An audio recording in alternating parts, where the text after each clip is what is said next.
गांव में स्वतंत्रता सेनानी भलेराम की श्रद्धांजलि का आयोजन किया गया। भलेराम जी आजाद हिंद फौज के सिपाही व सुभाष चंद्र बोस के साथी भी थे। इस अवसर पर उन्हें याद कर उनका जिक्र करते हुए उनके भतीजे कुलदीप कोहाड़ ने बताया कि आजादी की लड़ाई के दौरान 7-8 वर्षों तक उनके घर पर न पहुंचने की वजह से उनके घर वालों ने यह तक मान लिया था कि अब वो इस दुनिया में नहीं रहे। साथ ही भलेराम जी के भतीजे ने उनके बहादुरी के किस्सों का जिक्र करते हुए बताया कि एक बार आजादी की लड़ाई के दौरान बारिश की वजह से कई दिनों तक राशन पानी न पहुंचने पर उन्होंने करीब 1 हफ्ते तक घास को उबाल के खाया।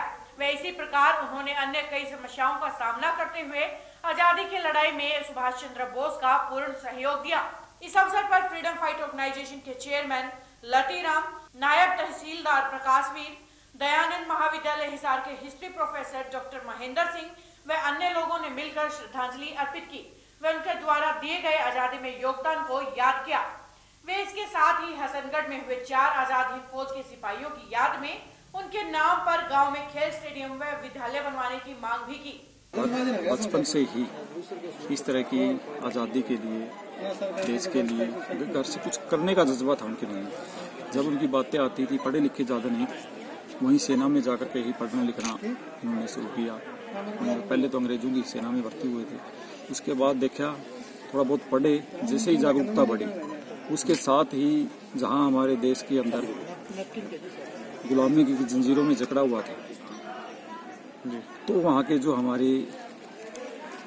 इनसे पूर्व जो स्वतंत्रता सेनानी हुए हैं, शहीद हुए हैं देश के लिए, उन लोगों ने इनको प्रेरित किया इस्तारों के बाद या मीटिंग के द्वारा। तब इन्होंने अंग्रेजों की सेना को छोड़ करके INA में यानी आज़ाद हिंद फौज में अपने आप को समर्पित कर दिया।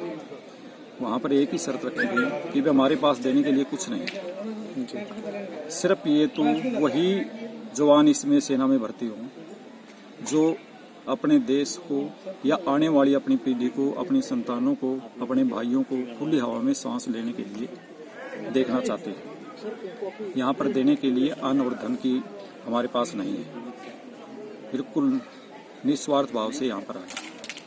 देखो जी, सरकार की तरफ से वैसे तो बता रखा है कि 2% आरक्षण भी बताते हैं, लेकिन आरक्षण ये सिर्फ नाम मात्र है, कुछ नहीं है जी।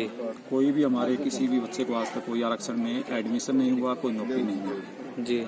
मेरे को ही नहीं, हमारे परिवार को ही नहीं, किसी भी स्वतंत्रता सेनानी को जी, हमारे जो जान पहचान के लगभग उनमें नहीं हुआ। क्योंकि यहाँ जो सिस्टम बना रखा है, पहले एक्स सर्विसमैन, हैंडीकैप्ड 2% में, उसके बाद फ्रीडम फाइटर नंबर 3 पर, जो सबसे पहले आने चाहिए जी। ये थोड़ी गलत बात है। याद किया जाए, ऐसी महान आत्माओं को हमेशा याद रखा जाए। कोई स्कूल का नाम, हॉस्पिटल का नाम इनके नाम से क्रियान्वित किया जाए, ताकि लोग इनके इतिहास को, जो हमारे गांव के 4 और अन्य स्वतंत्रता सेनानी हुए हैं, आज़ाद हिंद फौज में थे, उनका भी इतिहास जो कर रखा जा सके। अपने आसपास के सभी ऑनलाइन अपडेट्स के लिए देखते रहिए हमारा online news channel city big news. नमस्कार।